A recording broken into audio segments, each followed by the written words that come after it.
Merci de votre confiance sans cesse renouvelée au Bakaji de la presse. Basi Oyo, Bami Pesaka vraiment devoir, pe souci, à copier Sabino, information digne, pe fiable. Bon, mais ça, na Kolanda Biso, na ba chaîne locale, na Betandoike, na ba chaîne TNT, na ba chaîne YouTube. Les lots vraiment, to Sangani Biso Basia Makasi, na Zanga Mokote, na Zana Gladys Mizele, Nature Ndissou, Sarah Amatou, et le Mona Bango, Toyambi Bongo Oyo Azali, pasteur, Azaf, Makoka. Beaucoup découvrir tout à l'heure à Salakanini, à Zosalanini, mais maman elle Kambo Nabiso, il y a Mokolo Mwalelo, topé émission Nabiso, et ça vraiment pour débattre sur ma question où ils ont rangé vraiment église dans la République démocratique du Congo. Il y a une crise totale. Nous ne savons plus, les chrétiens ne savent plus à quel saint s'évouer ensemble avec les pasteurs Azaf. Toko meka vraiment ko tuna mituna obino botuna kibiso pe ayanu labiso. Merci beaucoup. Bonjour pasteur. Bonjour maman Myriel. Voilà, comment vous allez? Tout doucement par la grâce de Dieu toujours.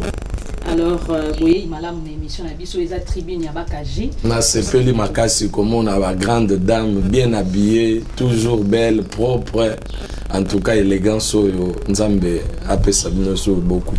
Merci beaucoup, pasteur Azaf, Tolini Toeba, pasteur Azaf, Azaf, Bongo Moukandi église Nini, et puis au bandé qui vraiment vision, au Nini, ou la Moukaki Karaboye, au bandé église, Malamoko.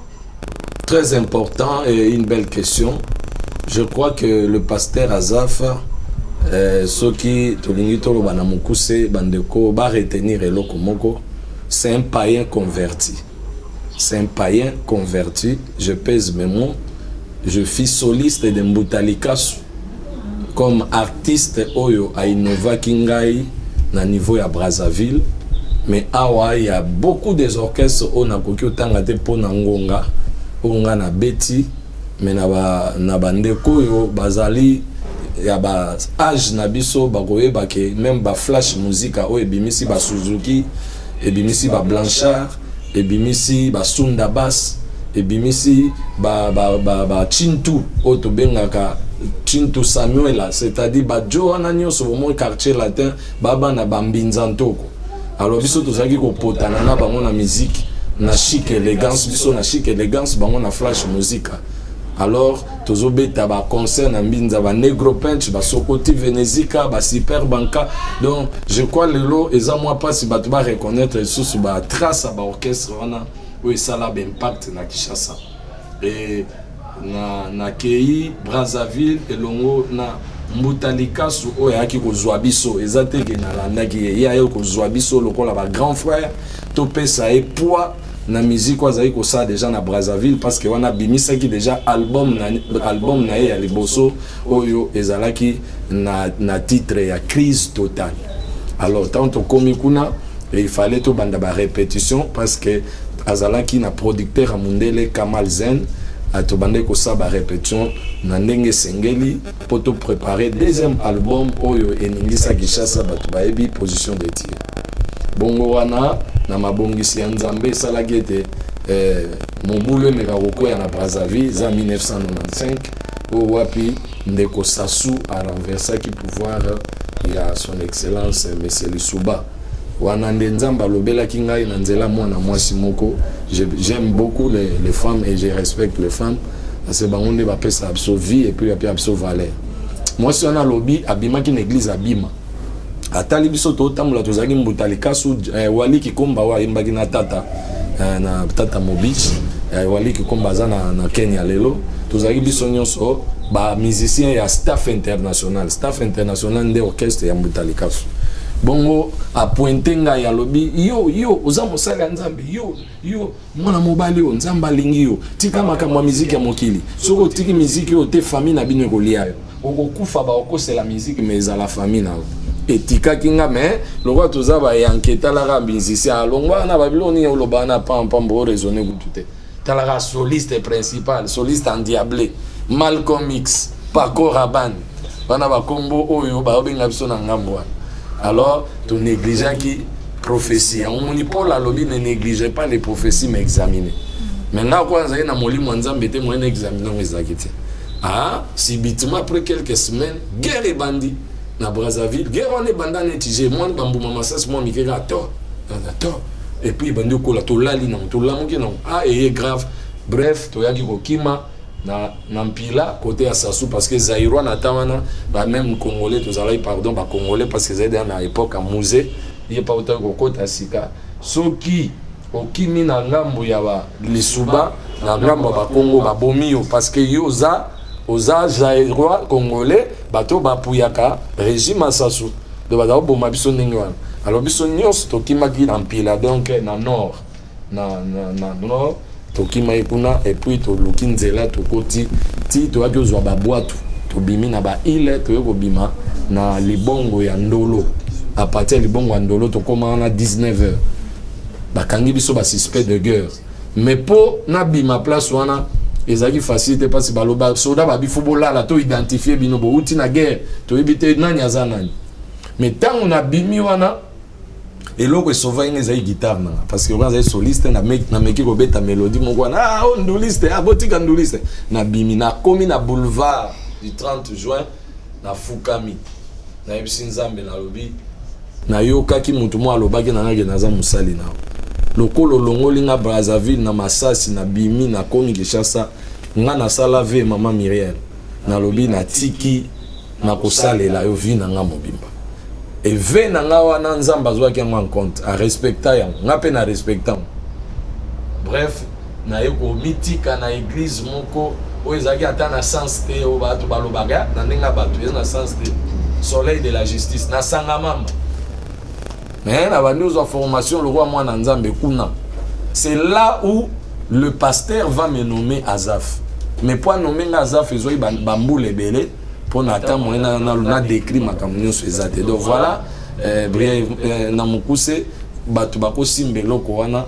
que naza vraiment un païen converti et à partir wana ba processus ezebele pour na lingité temps ekufa ba mission vous allez belé ba processus ezebele pour na yako koma ona komi lelo na leki na ba communauté pe à peu près misatu ya minene na travailler na ba messager les 4 messagers l'église à la messager n'a travaillé na cité Bethel plus des années donc nous avons payaté na cité Bethel on a le ba vraie figure à cité Bethel ba né à cité Bethel ba bi que ça c'est Azaf Pambani qui parle donc na Paris na Bruxelles pasteur Jean-Jacques Komba Olanda biso na Paris pasteur Tanfumo Olanda biso awa na Kinshasa Meda kan Kolongo David Alelo Balobaka Olandanga donc nazamu payaté je suis connu de l'église comme un fils qui a assimilé la matière de Dieu et qui aujourd'hui Dieu donne un ministère valable et je suis passé de cité Bethel pour aller dans une formation biblique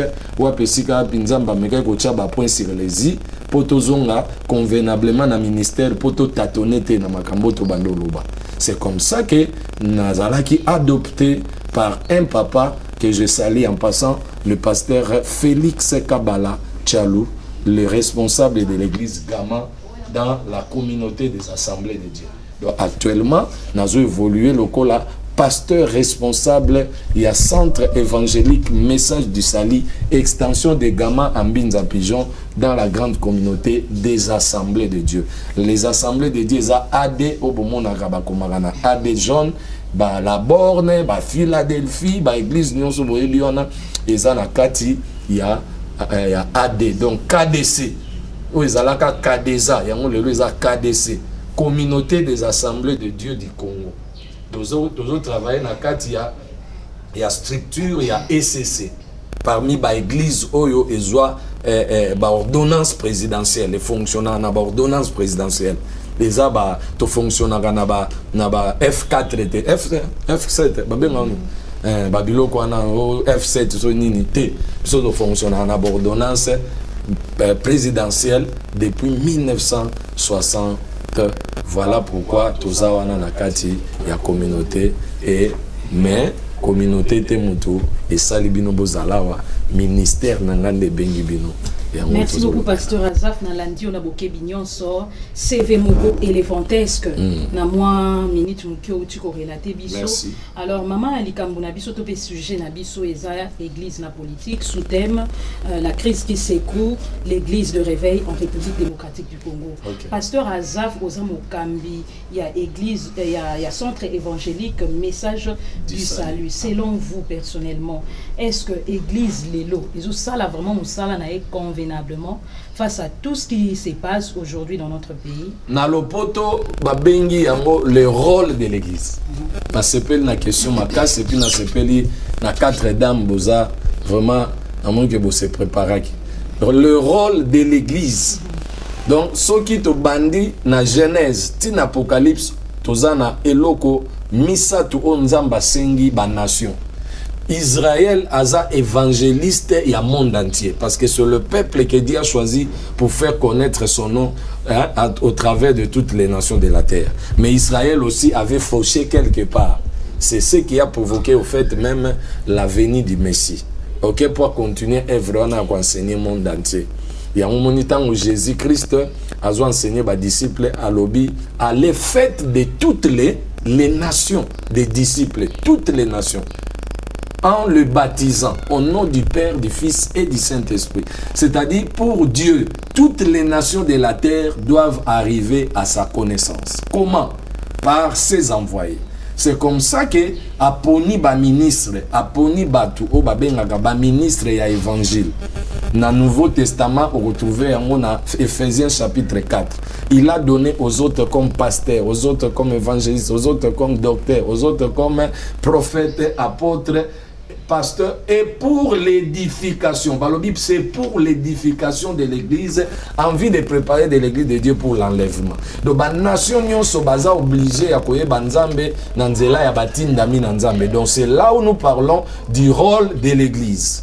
Et rôle à l'église est divisé en trois parties. Première partie, à rôle à l'église est l'église nous apprend à connaître Dieu. Deuxième rôle, l'église nous apprend à savoir adorer Dieu. Troisième rôle, l'église est appelée à évangéliser le monde. Voilà trois rôles majeurs oyo mosali anzambe nyonso abengami na nkolo esengeli a respecter. Soko bimi na profil ya biloko wana yango nde tokokweya na babiloko mosusu bozomona lelo. Soki obengami lokola mutu na nzambe, c'est-à-dire tu as été enseigné par Dieu pour enseigner son peuple. Tu ne peux pas prétendre enseigner les autres si toi-même tu n'as jamais été enseigné. Maman ayebi ko lambate, aolakisa mwana mwasini. Donc moi non ça la poto na libala parce que bisika kolela yekola balamba pondute. Dieu n'est pas un amateur, Dieu c'est un grand professionnel. C'est le maître des arts, c'est le maître des couleurs, c'est le maître des mathématiques, c'est le maître de la science. Mais nata ba benyo mosali na ye, a lection école ya biloko nyonso wana pour yebi que peuple na kozala na bosenga ya ko consulter. Ya moni mama Myriel batu na nzambe bazala ka lokola centre ya bénédiction ya batu. Ba yaka koluka ba solution pa na ba. Yango moni soki ote ya mi panzambe te moya tinda yo ezate Paul alobi comment on peut envoyer les gens s'ils n'ont pas été enseignés, comment entendront parler de Dieu s'il n'y a pas de prédicateurs. C'est-à-dire il faut d'abord enseigner au nzambe nzambe atindi yo. Jésus alobi je vous ai choisi, je vous ai établi afin que vous portiez les fruits et que ces fruits demeurent. Donc le maître de la moisson atindi ngazaf. Et dans tout nanga il faut na lakisabino nzamba azalaka boy alingaka boy azalaka boy et puis aza jaloux beaucoup adorer nzambe mosusu te liboso na ye wana eza deuxième dimension ya kolakisa batu nzambe. Et puis troisième dimension botika la boyete lelo yo ser ndi sobiki lelo yo ser Gladys sobiki kende biki sande konayo. C'est comme ça l'évangélisation. Et la dernière dimension la plus difficile de l'église c'est l'évangélisation. Les chrétiens n'évangélisent pas. Et on peut savoir le pourquoi. Le pourquoi, c'est parce que ces gens-là ne connaissent pas les buts pour lesquels ils ont été établis. Si quelqu'un est établi, donc il doit comprendre qu'on ne peut pas mélanger les choses. Parce que l'appel de Dieu, c'est ce que nous appelons la vocation. Tout à l'heure, je pouvais expliquer que Sonzamba Bengio Namateya. Abengio Namateya, maman Gladys. Abengio osala bilangate parce que Bible lobini divers ministères selon 1 Corinthiens 12 divers ministères divers dons mais les mêmes esprits qui opèrent en nous tous. Bino de l'oboza ba journaliste ne minimisez pas votre vocation. C'est là où Dieu va se compléter pour enseigner. Mon iso botuni ngate batu ba ozwa leçon. Mais na yo lingo tika ki journaliste comme un pasteur. Et combien on est ni baté yo pe ki pasteur te. O envia ki yango moni ba kanu ezobeta. Donc chacun doit respecter ses limites. C'est comme ça que Dieu travaille. Dieu, c'est un Dieu d'ordre. Donc c'est pour dire que pour le pourquoi, c'est parce que les gens n'ont pas compris leur appel. Pasteur Azaf, vous avez cité les 3 rôles, celui de l'Andio Malam. Mais 3 rôles, en tout cas, sur de parcourir l'église, ceux qui sont, je pense que retrouver on a 5 églises. Ce qui est vrai, on va contredire l'acte. Aujourd'hui, nous trouvons la part de l'église dans Moka et comme il y a beaucoup plus de flatterie. Pourquoi il faut expliquer quelqu'un qui sort pour ne pas citer le nom de gens, ou à quoi été telle personne à Kozongaka en 2023 aux la Congo, je pense information nazo pesalo nazo frôler en haut mais oso comprendre un prophète qui sort pour dire que non citant seulement les noms pas engagé biso ba journaliste que monsieur Kabila va rentrer va retourner en 2023 un prophète qui dort qui dit qu'il a reçu une vision pareille. Comment vous pouvez nous expliquer ou expliquer à ce que nous Jean chapitre 3 verset 1 mais il y eut un homme d'entre les pharisiens nommé Nicodème, un chef des Juifs, qui vint lui auprès de Jésus la nuit et lui dit: Rabbi, nous savons que tu es un docteur venu de Dieu, car personne ne peut faire ce que tu fais, le miracle, si Dieu n'est pas avec lui. Jésus lui répondit: en vérité, je te l'ai dit, si un homme n'est né de nouveau, il ne peut voir le royaume de Dieu. Le royaume de Dieu, c'est un mot défini basileia, en grec, qui veut dire manière de conduire. Donc, quand Nicodème, qui est docteur de la loi, bien qu'il soit docteur de la loi, mais il n'était pas né de nouveau. Donc, ne t'étonne pas que quelqu'un donne une prophétie qui va à côté, qui touche l'anthropologie, qui touche la chair. Pourquoi ça touche la chair? Parce qu'il y a mon voisin charnel. Et tout celui qui est charnel n'est pas né de nouveau. C'est ça. Jésus a dit, tu dois naître d'abord de nouveau. Ne faut pas d'abord me flatter en me donnant des éloges que personne ne peut faire des choses que tu fais, ceci, cela. Jésus lui ramène, pour faire des choses que tu es en train d'envier chez moi, tu dois naître de nouveau. Donc beaucoup de prédicateurs ou prophètes ne sont pas nés de nouveau. Voilà, merci Myriel, merci Gladys, surtout qui est plateau Indi. On y peut inviter la mission vraiment. Azamwa likolo, azamwa makasina lingabo, on peut émission la bitoro. Et comme déjà lundi bandeko balandi, car ande tolba kimbote la mine boza partout dans la biso. Il y a des bakaji, basia makasi, ou va yoko sembola. Partout basé en place.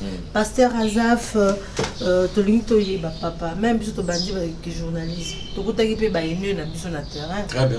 Tu as qui ça musalo bango basala quitter. Très bien. Oh bah se sacrifier bah né belé, bah bongisi musala obiso to mo betela to baba kaji, bah sa makasi bah sa kitoko. Yo pas kutaki baigner na yo. Et loro nini yo kutaki. Erobo zaki né de nouveau Monsanto utotiki mbotalukaso yeyo Monsanto lelo romi pasteur Azaf okutaki nini et puis allure o ezokende l'église ezokende wati nakutaki crainte de Dieu, nakutaki obéissance, nakutaki les hommes nés de nouveau. Soki natangeli bato lokola les 4 messagers. Baningisa Kiba, baningisa Ngaliema, baningisa Kishasa. Musée non, Musée Adina Balaza fait pas qu'on Nzambe Malam. Musée Dani, hein?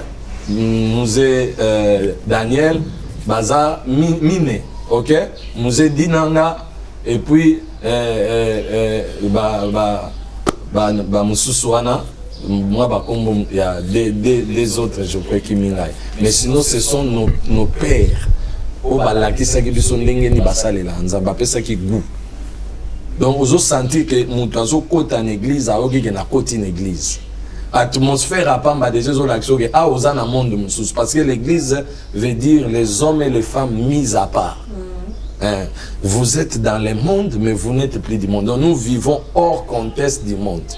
C'est comme ça que nakuta ke lokwana. Nakuti batuloko la apôtre Emmanuel Miye Moulaya, le grand visionnaire de la cité Bethel. Un père qui te parle sur les actes des apôtres. Parce que l'église est botamina actes des apôtres. Azo laksabiso Paul, mission nae, ninga travailla qui souffrance à apôtre. na yebi apôtre Emmanuel azoloba na biso alobi soki mosali ya Nzambe atiki bapoliticien batonga église na ye seka teki yango na Satan elelo ezosalema bateki église na Satan et baza bapilier mais atiki te nalobi Nzambe nalobi biloko nakutaki ozotuna na biloko tokutaki nakuti bato lokola ba Jacques André Vernon atikali kozala na des messages te. Il ne parlait que sur la nouvelle naissance. Donc, quand on parle sur la sanctification, c'est la nouvelle naissance. Parce que la sanctification veut dire naître de nous. Donc, sanctus met à côté. Longola et tchaï à part. Biloko wana kosimbate ya papa. Ozomona elengi wana ne ba santu bangwana. Donc, quand bati opene lo ko santu faut pesa goût. Alors, Vernon on pesa goût. Azo bangi sana ba politicien. Combien de propositions ba yelaye zala président il y a ligue anti-corruption na Kinshasa. Ba président ba proposer zala président il y a organisation wana où est bandoté de la corruption. Ah bi non, je suis prédicateur. Il y a une bande. Quand tu es appelé prédicateur, tu es là prédicateur. Maintenant ba mélange wana tant le côté il y a mon moni sur au ser na ngai nature nde makambo kiti audience kwei paganisme mati. Oh, paganisme, c'est que bang église. Maintenant, paganisme, c'est bang sur église parce que bateau va comment diriger, va pire charnel. Donc, bah, vieux, on a pas charnel, tout le monde a pas autant pour la nabala, comme on a pas Bible, la mine, ba oté à sang malam. Tout le monde a yéba ganamiko le koye évangile ressemble à armada. Oui, dans une seule vérité. Tout yéba kamoté. T'avais pas quoi. Tout kuta batouana na kata musala nzam. Donc, c'est pour dire que tu dois témoignage ngelo ebongolanga na musicien elo ebongolanga ezani elo ebongolanga ezali la nouvelle naissance tant ba olobela ngo ba expliquer ngo et puis balakisinga la vie éternelle qu'après la mort il y a une autre vie na krakana biseke na ko bomanzo tote pour na vie pour vivre sous ces ailes et alors on ba ouais so lobo voyager Paris donc à carrément RDC et comme non aléatoire posons mon à Paris. Donc, biso to moni suko elo kwa ba la exception paradis, ba la exception la vie éternelle. Ba la exception enfer. Est-ce que yo le loka sous matin enfer? Donc c'est pour dire que to kutaki respect, obéissance, fidélité dans musala nzambe et attirer ki biso poto que ne vers batu nzambe. Merci pasteur Azaf. Le lot côté la maman sur ça dans l'église. Otengi ba grand ba papa ou ba nato ba père spirituel ba est-ce que l'autre rôle ba surtout un père spirituel na Congo ou ba ba modèle ou bino botika. Le premier père spirituel de l'église c'est Jésus. Ça c'est dans le sens strict. C'est lui le père spirituel. Et lorsqu'on parle de père spirituel, les contextes, il y a Makambouana, il faut comprendre bien. Qui dit père spirituel ne dit pas qu'il est supérieur sur toi. En puissance, non? Parce que votre na père spirituel, yo si au moins nous avons un père spirituel à l'équipe na makamo molimo. À l'équipe on a puissance à molimo. Babi Nicodème veni, docteur de la loi. Maïe pas Jésus. Jésus a été banda musala siga. C'est-à-dire à partir il y a la père, c'est un contexte, il y a paternité. Un père, c'est celui qui engendre. C'est un géniteur. Il donne la vie à quelqu'un. Donc, ne peut être père spirituel que celui qui enseigne les choses spirituelles. Lorsque tu ne parles plus à ce qui est spirituel, en quoi on va t'appeler père spirituel? Au monde, les termes sont liés en français, sont liés en humanisme, na o est invisible. On te bengi père comme visibilité, spirituel comme biloko nzambe. Mais nous que Azanzambe. Vous comprenez? Et dans l'église du Congo actuellement, il ne peut pas y avoir un père. Il y a deux peurs. Même dans l'église des apôtres, il n'y avait pas un père, il y avait deux pères. Père Paul, c'est un père. Jacques, c'est un père. Philippe, fit un père. Il y a un moment où l'élo peut bisor. Tous en a père. Hein? Tous en a père, tous en a père. Soni Kafuta, c'est un père. Mukuna, c'est un père. Apôtre Emmanuel, c'est un père. Apôtre Dinanga, c'est un père. Ok? Apôtre Pasteur Barouti, c'est un père. Donc, baza ba père na matière où bazo pesa bana nzambe pour bayeba makambo nzambe. Mais je suis clair, je dis ceci, un père est là pour engendrer. Lorsqu'il est en train d'engendrer, qu'est-ce qui se passe? Il vieillit. Il y a le vieillissement qui arrive. Donc, nous avons appelé ça la mission, appelé ça la souka. Il y a mission. Place, bisoto, tant yo, ozawana loko la père, il faut comprendre que naza na barrière, mo souka, mo na limite à mission. Parce que bateau ba yekoli, ba la kisarabiso, l'entrée au ministère et la sortie au ministère. Maintenant, ba père, mon sous ba eba kite que fois bima na ministère, alina s'accrocher. Yo, batia qui wana au préparé gladi c'est kako la c'est l'ABC de la foi. Mais mon tawaya enseigner maturité et mon sous. Donc yo il faut tika au lâcher. Mais batu balingi ko lâcher te. Ya moni Paul a lobi na Timothée ceci. A lobi j'ai combattu le bon combat de la foi et j'ai gardé la foi. Il ne meurt pas comme un père qui est en train de chavirer. Il est en train de mourir comme un père honorable. J'ai combattu le bon combat, j'ai gardé ma foi. Voici une couronne mais réservée. Na ba pied était maïbike, baba telelinga. Donc faut y ba marche là. Et nasuka lobinini que personne ne méprise ta jeunesse. Pourquoi? Parce que ba établir rien na église ou ba mikolo baza na Éphèse. Alors soit un modèle en parole, en acte, en action. C'est-à-dire ceux qui osent monter pasteur jeune qui gêne notre problème modèle de qui tu as appris. Il y a un David était dans Bundana Goliath. Après Obeta Goliath, père, il y a Israël na minute wana azotuna ba collaborateur de qui est-il fils. Donc le fils doit devenir un père. Ça c'est une réalité. Donc le père ne doit pas s'accrocher à demeurer père. Et bango lobi bate yaki bisotala le longa nazote. Donc il faut mona ke awanga na komi na suka tika na pesa passage na mwana. Et mwana nyonso batiki la responsabilité babenga ke héritier. OK, parce que là on a chuté la question, on a linga na zo précision. Ba chité ba na suka qui perd na bango, Dieu nous sommes soyez to conclure quand yo. Ngai nako confirmer biso baza susute. Nako confirmer parce que le Saint-Esprit témoigne à nous que nous sommes enfants de Dieu. C'est-à-dire cet homme qui parle avec Dieu, il sait de quoi Dieu l'avait appelé. Il sait, ce n'est pas à moi de déterminer ou de dire qu'il y a commis na suka te wana na usumu. Mais yé moko mukolo nzamba benga ki ayebi netinga nde na bona yebi ba limite nanga. On a osala na yebi ke mukolo moko ekosukela awa nzamba loba na omemo boy. Soki komi awa na olongolo na osala ponga za chante. Hein? En tant que chanteur mais lelo na pasteur. Au monde ngazo memanga d'un ministère à un autre. C'est-à-dire na dimension nazo lagisa so bana ba komi na dimension nanga se nzambe fois déplacer. Nzambe tanga moni ke Eli komeli asali mission na sengeli albino yo faut que Élysée fois kota. Jean-Baptiste d'ailleurs sa première question maman Ariel a tunaki le rôle de l'église c'est préparer le chemin du Seigneur. Donc préparer les gens de recevoir Jésus-Christ. Si un pasteur ne t'enseigne pas à recevoir Jésus-Christ, il n'a jamais été appelé. Parce que la première des choses Jean a fait, il dit je suis la voix qui crie au désert. Hein? Préparer le chemin du Seigneur. Il a préparé le chemin, mais lorsque Jésus entre dans l'action, qu'est-ce que Jean dit? Il faut que je diminue et que lui quoi? Mission là ici. Ok? Là, on a la question Jésus. Au monde, il dit ah, mais pasteur après c'est là un fondement. Et s'il est pour n'engager single n'a voyager. Quand on est dans mon père son père. Ah mais oui. Merci, Pasteur Azaf. Oui, maman. Lundi, la bouquet bignon sort. Au lobby était église Lélo. Les autres étaient sur comment dire, l'enfer quoi. Oui. Les bangs ça kawana. L'église nayo.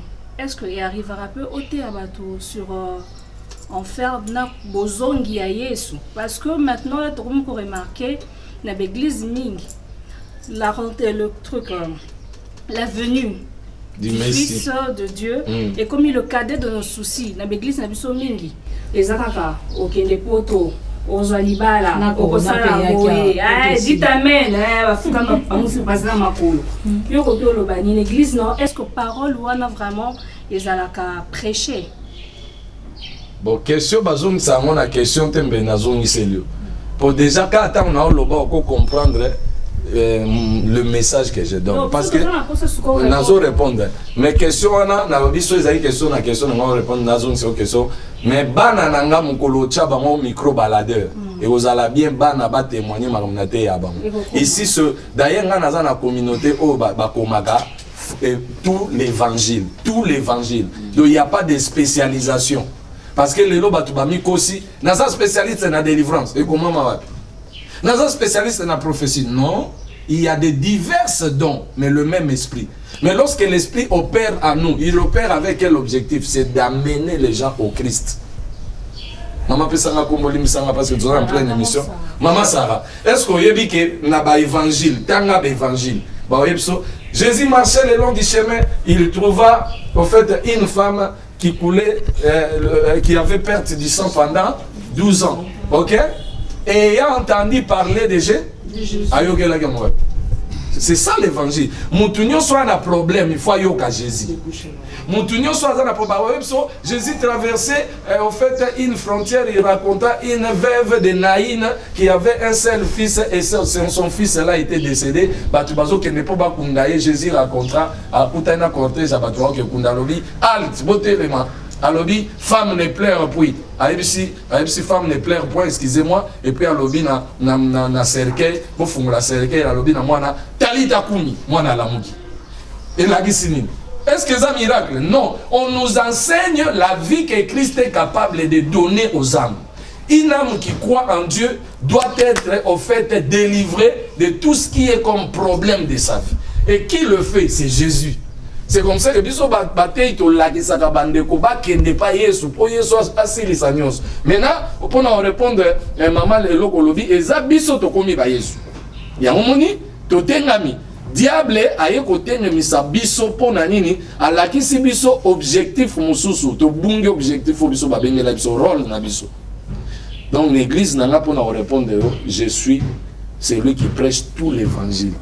Kutu tika na kamusa na te ya kaka enlèvement te na te ya kaka kutu enfer penza ba mona ngwe loko te pour ba ko kenda enfer te mais loko na lakisa ba mo 666 666 wana nde bilonga na linga na wana nde to ko ndinda na niveau mo sakanati donc awa na lakisa ba mo na 666 est-ce que ebi rôle ya réseaux sociaux spirituellement, le rôle et les réseaux sociaux. Est-ce que dans l'église, il y a www, il y a www, misat, il y a World Wide Web, Web World Wide, mais 3 mots en anglais. Il y a l'araignée gigantesque. Et l'araignée fait quoi? Naturellement. Quel est le plan d'une araignée? Araignée bisika zali a été à la toile nezani. Toile les pièges. Ok, maintenant so bateli bino www. C'est-à-dire bazo linga ba la sabino ba lobi bien na signification nango l'araignée gigantesque, le grand araignée. Maintenant qui est le grand araignée du monde? C'est le Satan. Et il est en train d'étaler son toile à qui? Et voilà,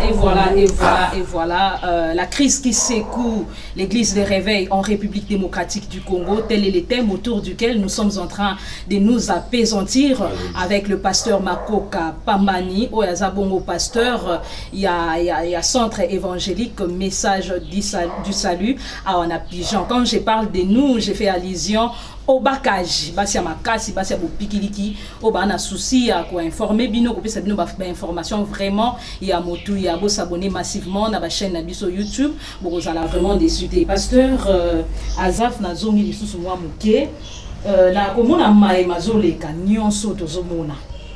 Tobotami na Congo, tokoli na Congo. Lelo batu bakomi koloba ba ebalandaka biso, bazoloba église pe ba pasteur mususu pe balobaki église lelo nde bomi mboka ba pasteur lelo nde bazoboma mboka po ba désorienter voire même ba politicien ba politicien o na ngambu boye na ba oyo boye na ngambu boye côté mususu to monaki tant pandémie utaki ko beta pandémie ya coronavirus to moni ba sali ya nzambe koleka na etando ike koloba que maladie oyo ezosila na avril na fin avril esili tovanda boto mona prorogation bato malade mati lisusu ti lelo kutu malade nano esili te ndenge to selon les informations qui nous parviennent malade nano esili te malade ezo continuer et ya ba distanciation tozo respecter voire même na l'église et consort mais ozomona te place wana vraiment ba pasteur lelo toloba bino yo personnellement oza mosali ya Nzambe est-ce que ba pasteur bozo bongisa to bozo panza?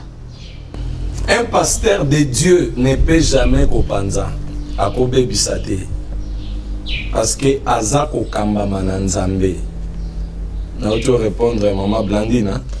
Maman Sarah, excusez-moi maman Sarah, c'est la toute première fois tout le monde en a mis na pambolinza. Maman Sarah na répondre na lobi bien tozali na système ozo kamba monde. Na loba qui royaume veut dire la manière de conduire, Basileia. Quand Jésus enseignait, il disait quoi?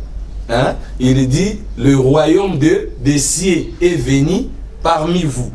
Voilà, donc l'apôtre battait qui message du royaume des cieux, battait qui royaume de la terre.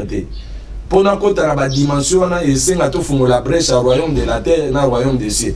Or, banan va travailler pour le royaume de la terre, banan va travailler pour le royaume des cieux. On va travailler pour le royaume des cieux, banwana de trouver un pasteur, un homme de Dieu. Mais est-ce qu'il est homme de Dieu? Est-ce qu'il est appelé? Est-ce qu'il a été établi dans les normes? Parce que si on a une émission na maman nature sur le mariage d'ailleurs maman Myriel Ozalaka na ba que pasteur muso akopambola libala mais ba démon ba lekie na pouvoir. C'est-à-dire asa mandat. Alors, c'est pour dire quoi? Ce ne sont pas des pasteurs qui tuent la population ou qui dévient les hommes politiciens, c'est le diable à la tête des faux. C'est-à-dire, le diable, c'est le maître de l'art en séduction. Dans la Kisibino, www. Mais Nani a piloté, toi l'araignée et Kangi Mukili. Nani. C'est lui-même le dragon. Le dragon transmet son pouvoir, Apocalypse 13, à la bête. Maintenant, la bête, c'est qui? Ce sont des termes purement spirituels. Donc, ce qui pasteur avait été Satan au quota. Satan a possédé pasteur. Pasteur a bungisi vision soyez soit comment ça la vision Satan. Vision Satan est matériel. Vision Satan est biloko mokilio. Vision Satan tikana ko sabango na pierre bango fufu mais pona bomamili mona bango. Ezawa teka ki yaya na fufu. Yebisanga iko swa na nyoso zo bimose ya batu na Nzambe ezani. Bino bokenda pembe na bango. Mbongo na mituka. Bazo la base mon a dit par 60 000. Oh, on a osomba Ramadan. Oh, on a osomba Touareg. Oh, on a osomba. Maintenant, tout ça, bazo envier Fali. Bazo envier Kofi. Bazo, est-ce que Yuzo au Benami pour envier Kofi? Kofi faut l'école en bon. Pour ça, l'objectif, il y a d'autres travailler dans l'eau. Yo pour la pasteur, yo pour ça la vedette.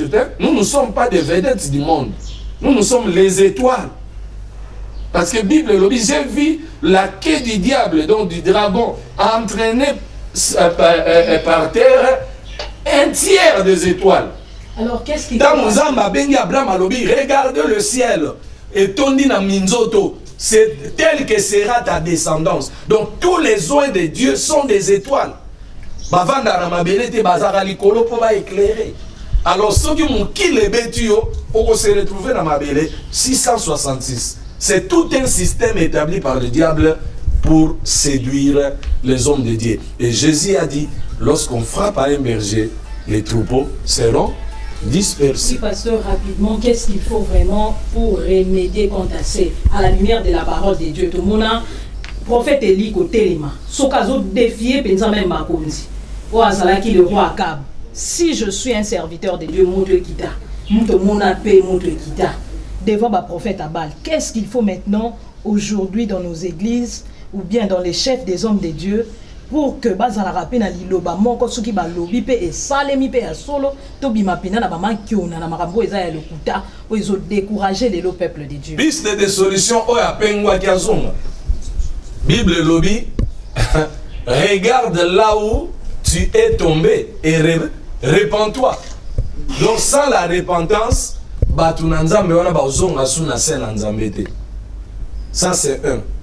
Et Dédé, une parenthèse, corriger l'homme lobby. Quand Élie a invoqué le feu du ciel, le feu n'était pas descendu pour consumer les prophètes de Baal. Encore une hérésie grave. Le feu descendu pour agréer l'Holocauste. et quitta qui peut quoi à l'écolo ya offrande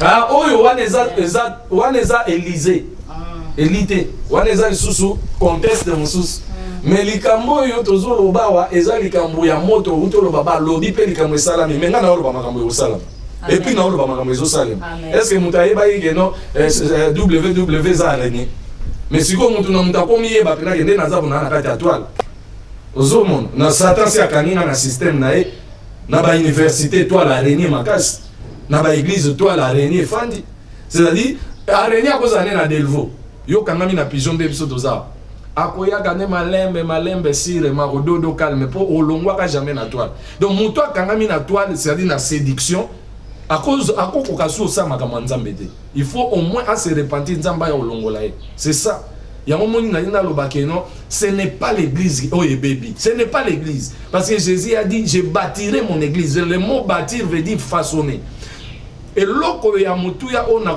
loba ponatika maloba ezake que le fidèle abandonne leur stupidité spirituelle. Stupidité spirituelle. Un fidèle qui va pour l'âme, parce que là c'est message d'Isali. Ozoya oyo qui bien message d'Isali. Donc sango na pia faut pia lobiko. Tu vois qui lobiko on a sango on a tse kombo sango ya lobiko zo bimate. C'est que Lazare déjà farceur. Hypocrite mon oyo Yesu a utilisé Nicolas Nathanaël. Voici un homme auquel on ne trouve pas de fraude, parce que le mot hypocrite veut dire celui qui a des visages. Le exemple de la vie n'a pas de son momote. Ce cas jouer à jouer comme moi aussi, mais ce cas la réalité c'est ce que les pasteurs font. Les hypocrites sont ces gens-là qui n'ont pas compris la vision, qui se fait passer pour des personnages, soit aux païens, soit aux moussaïens. Alors qu'on met comme même un mélange, parce que Dieu n'avale pas ce qui est tiède. À vomir. Ou tu es froid ou tu es chaud. Donc c'est pour dire que la stupidité de fidèles. Fidèles nous sommes qui dans l'église. Hein maman Gladys, bo simba bo zong sa message on a battu. So ozo que nous semble la yebati no ke semble.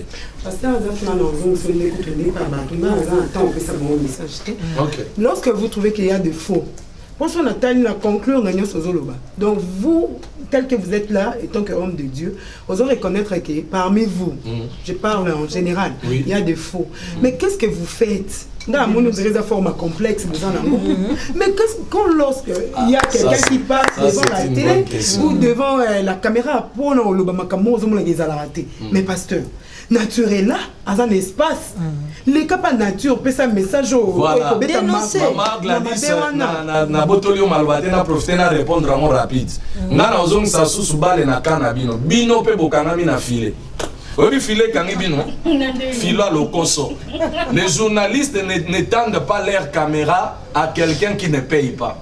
Pour vous, si quelqu'un ne donne pas l'argent, il ne peut jamais avoir le temps d'être interviewé. C'est-à-dire, il y a un moment où koufi. Pour caméra, ce qui est dans bateau, si ba pengui, ba pesi bango, manque on mbongo ya na poche. Mais azo véhiculer faux message. Il y a un moment où Jésus a un problème. Évangile, il y a un problème, il y a beaucoup de musika pour nani, ma moyen zalagi mouké. C'est le disciple qui a moins compréhension de il y a quelqu'un qui a 5 pains et 2 poissons. Donc, faut l'union soit 5000 personnes. Donc, vous comprenez que la provision chez les vrais, il n'y en a pas. Les partenaires n'aiment pas le vrai. Moutazo, à Hollandangaï, à Ebi, y a payé déjà côté loge. Bazo foutaye chaque semaine $15,000. À côté Kabal Duf. À céder. Si yo a kopengwi soka na $200 émission bo 500. Bo yo yerisanga ba na otanga ba komote mena tangia. Mutu mo alobaka bien na ba journaliste matière émission na $200. Ngazaf na $200 te no gele rakunande. Donc bien de boza na base à destruction ya peuple. Parce que musala bozo sala ngopo na libumu. Mais boza ngote loko la passion. Or si un journaliste est passionné, il peut mourir. Et lorsqu'il meurt pour la vérité, il va au ciel. Parce que Dieu reconnaît son travail. donc c'est na koloba mama boyaka na caméra so boye na caméra net maté ya bo et combien ça millions de personnes muta bimi ba mon église wana longwe parce que comprendre na bakanga kinga misu parce que la parole de Dieu c'est une illumination même Satan ko sa kagaza na lumière mais lumière a solo la parole de Dieu parce que Jésus a lobby dans Jean chapitre 8 verset 12 je suis la lumière du monde ceux qui marcheront derrière moi ne marchera plus dans les ténèbres. Oh, lorsque tu marches dans les ténèbres, c'est-à-dire que tu marches dans l'ignorance. Ok, merci Gladys en tout cas pour la question. Mais je comprends le pasteur Azaf Azo Bangali Makambo. Non, je veux tout le monde ma père à Boyi. Je peux dénoncer l'ingité, mais ngai si on a autant à Combo par rapport à tout ça. Nature vie. On est donc engagé car on a mon connaît tous les gens qui ont besoin de pasteur Azaf, l'autre à l'église. L'église ya Congo. Vous avez l'église vous avez un problème. Dans de gens fou comme ça maintenant que l'église limisanga. Mais tout ça la makambo ezoleka. Fayu lukutu na fachi ezali nango bien. Ezokende pe bien. Makambo ça mais pasteur Dodo Kamba na Sonika Futa. Vous trouvez ça comment? Toute ça église na place nini? Pasteur abeti muninga coup d'état mandat muninga na silité. Il y a eu un mandat la complicité à Banganga et Nzambe église des rêves. Est-ce que l'église des rêves est pour les autres enseigner sur ce côté? Parmi les pistes de solutions, l'État doit répertorier. Surtout aux États-Unis, l'État dans partout les vrai. L'État doit répertorier. Ce pasteur-là, il est qui? Où est-ce qu'il a fait ses formations? Bobanda qui n'a pas question n'est pas maman Myriel. Obimi Wapi. Qui est ton père spirituel? Qui sont les gens qui t'avaient consacré dans le ministère? Ce sont des choses où on a CV. Prouver biso kotanga na lekabo. Donc spirituellement mais physiquement ils ont gouvernement d'akosala makamwana et ils ont responsabilité gouvernement ba désordre de nyoso tozo mona. De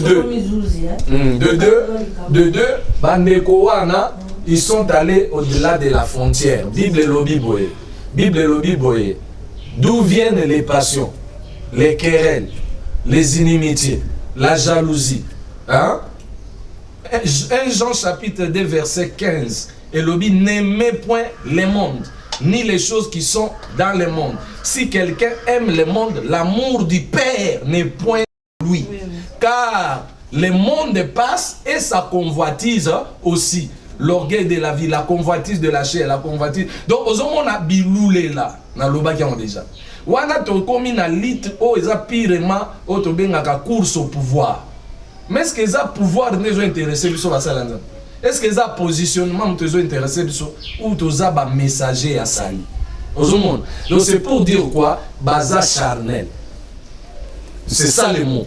Pourquoi bazar charnel? Parce que Mukanda na Gala 3 elobi bobanda ki na molimo mais bosuki na nzoto do basuki na nzoto olie basuka na baona molimo ba bando suka na nzoto c'est la chair qui agit. Il y a pas d'autre mot là, c'est la chair pirement qui agite nos aînés là. Respect ba aînés ça de Dodo Kamba zo banga solité abanga ndenge nini parce que na obédience spirituelle ezo manier bango ezali kambo ya ordre te voilà bosimba mo bien.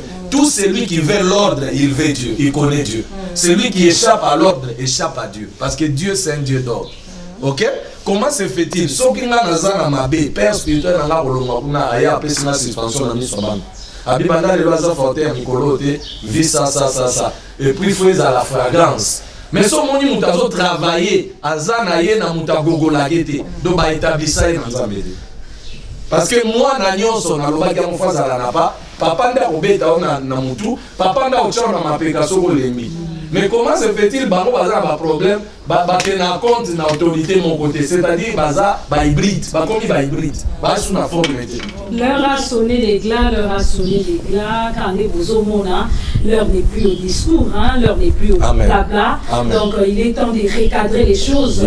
Pour les ala qui vont aux tribunes des Bakaji, association des femmes intelligentes et sages, au Bakita qui sur terrain, na centre évangélique message du salut pour na kokutana na mosali ya nzambe munene na kati ya mboko yo na kati kati ekolo Congo oyo Musali na nzambe azolinga foyer azoya Musali na nzambe monene te nazoya pete nazali ndenge ko gouverneur bandolo je suis le chien du berger appelez-moi pasteur na boyi na rabati en tout cas pasteur Azaf c'était vraiment une grande joie pour nous de vous recevoir na Katia Plateau na biso tribune de Bakaji. Je crois que ça ne sera pas pour la toute dernière fois. Je suis flatté. En tout cas, moi ya suka pe koko pesa na balandi na biso moi numéro adresse église pour tozo citer déjà tout. Bananzambe bobima na stupidité spirituelle. Lisez la Bible, suivez l'ordre de l'église.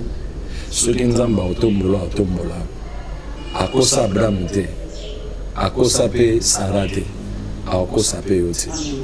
Et d'ailleurs, Paul a dit, si c'est par les choses de la chair que vous êtes venus à l'église, vous êtes le plus malheureux. Comptez à Dieu. Papa n'a mais ne peut être père que celui qui a la responsabilité paternelle. Si tu n'assures pas, parce que être père n'est pas un positionnement, n'est pas un sujet de gloire, mais c'est une responsabilité. Faut tout papa pour moi, on laisse abattre du primo 30 facilité. Donc, un père doit te nourrir.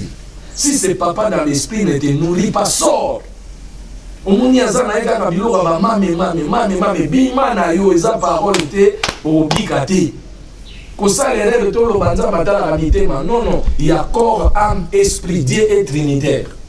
Tu ne peux rien faire sans ton corps, tu ne peux rien faire sans ton âme. Donc il y a un béni bino bana nzambe bana Congo, na monde entier bolandi ba grande dame Bakaji, na sengi na bino bocha moyen. Botala bon tozo meko pasteur. Bon bele ba décevoir biso, mais to mekayo. To tindeli ona no 10 000 euros. Total au sang, on est. Bon, mais quand on est. Non,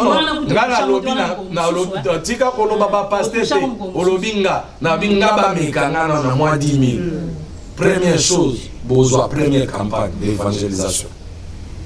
Et vous allez édifier, vous allez édifier dans le plateau. Bango basali oyo tobengaka le culte des personnalités. On dit culte des personnalités.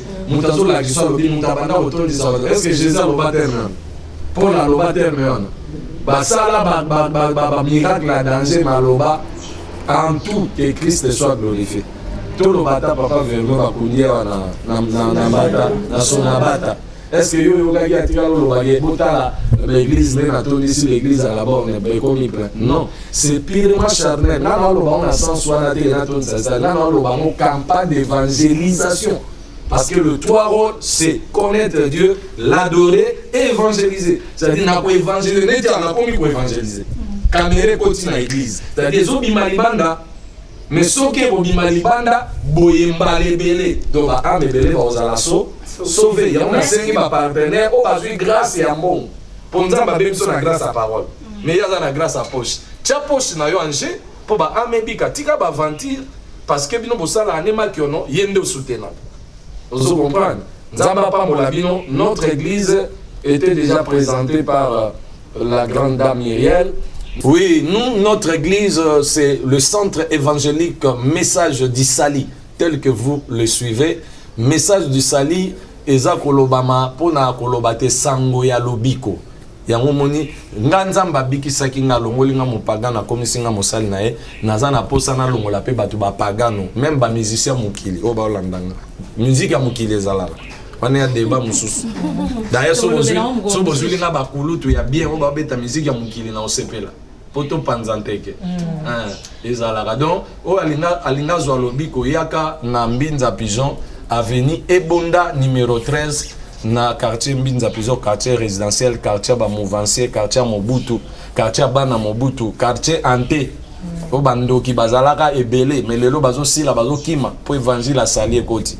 Donc boya na avenue Bonda numéro 13, na commune Yangalema. Soit vous pouvez nous contacter sur plus 243 9000 73 73 6, c'est notre numéro WhatsApp. Vous pouvez écrire vos préoccupations. Le Seigneur va vous répondre là-dessus. Que Dieu vous bénisse. Ah oui, c'est que moi je viens de retenir, crois au Seigneur Jésus-Christ et tu seras sauvé, toi et ta famille. C'était bel et bien la tribune des Bakaji, na basi ya mbinga, basi ya maele, basi ya boanya kande tozo loba tozo sembola. Des mouninga na nature ndi so lobara Gladys Mizele, hein, Sarah Matou, l'heure n'est plus au jeu, l'heure n'est plus au discours, l'heure est maintenant aux choses sérieuses.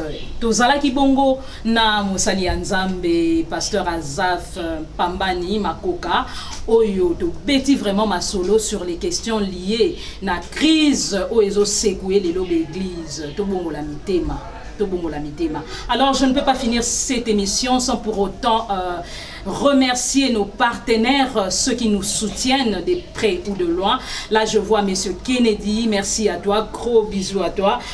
Monsieur Guilain Moukendi, Monsieur Dadi l'Américain, Mbote Belé, hein, pour soutenir toujours Bakaji, Tozawa, Nabotapena, moyen de bord, Kota Kota. Tina babandundu jusqu'aux extrémités de la terre. Basia Maël et les Bakaji Torokota. Na pesi sous un grand merci na monsieur JP Moulumba. Ah oui, Fin Chibangu qui était derrière la caméra. Les Mbingazor, Mbinga Mobali, Cox Lutula, avec l'image. Joyeux anniversaire à toi, Fin Chibangu, les autres qui étaient célébrés. Moko na kati ya tribune de Bakaji. Mibali obalinga ko soutenir biso to pesi no bambote belé, bo s'abonner massivement bo la désuté. Ah oui, je l'ai toujours dit pour les informations fiables et sûres. Au revoir. Nous les Bakaji, nous vous disons au revoir.